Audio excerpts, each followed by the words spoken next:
Hi everyone, welcome to Start to Excel in 3 minutes. In this video, I will show you how to calculate day, month, week from two given dates. So I have here one start date and one end date, and then I will take the day count first. For this, I have to write dated if,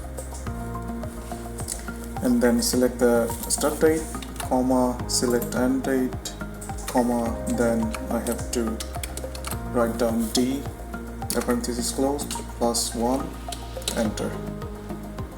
So you can see this is not formatted, so I have selected this, and from the home tab on the top ribbon I will select it is as a number. I can see it is selected as a number, but here I can see the 366 days.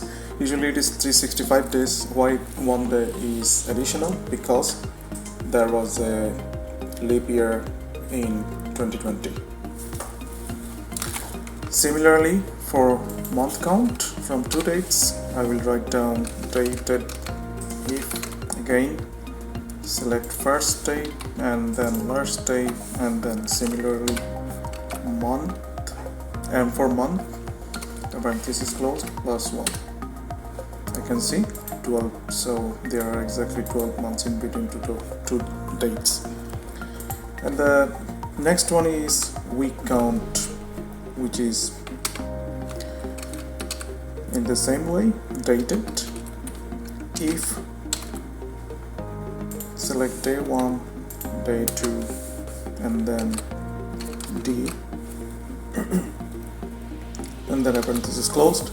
So here I cannot write down plus 1, so instead of that, what I have to do is I have to divide it by 7. So 7 days in a week, that's the reason that I have divided it by 7, and here we get 52 weeks. So from those two dates there are 52 weeks. So we know that in a year we have 52 weeks, 12 months, and 365 days in normal year and 366 days in a leap year. Thanks everyone.